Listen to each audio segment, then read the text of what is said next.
인구가 빠르게 줄면서 전북은 총선 때마다 국회 의석수 축소 위기에 시달리고 있습니다. 다른 도지역 역시 농사노촌의 인구 감소로 같은 고민을 안고 있는데요.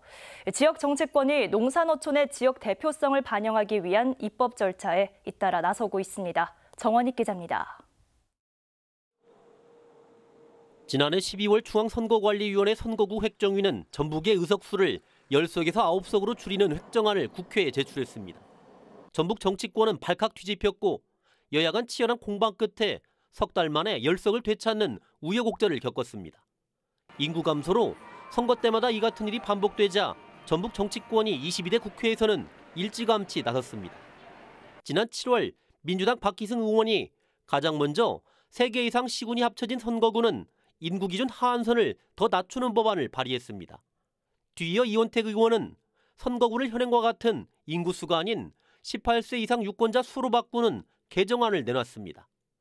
인구 중심인 현행 선거구 획정 기준을 보완하기 위한 목적입니다.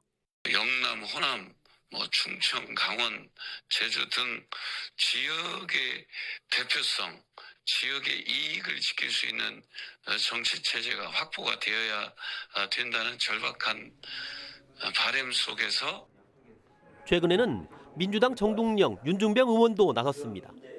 이들은 선거구를 획정할 때 갈수록 인구가 줄고 있는 농산어촌의 대표성을 우선적으로 반영토록 하는 내용을 담았습니다. 농산어촌의 그런 인구 감소의 특성을 반영해라.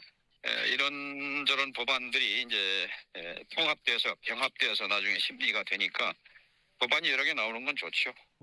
국민의힘에서는 강원도 강릉의 권성동 의원이 농산어촌의 대표성을 강화하는 개정안을 내놓게 됐습니다.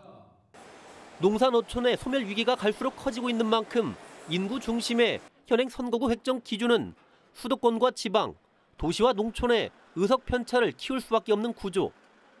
선거 때마다 선거구 획정이 임박해서야 제기돼온 농산어촌의 지역 대표성 보완 목소리가 이번에는 일찌감치 여야 협상 테이블에 오를 수 있을지 지켜볼 일입니다.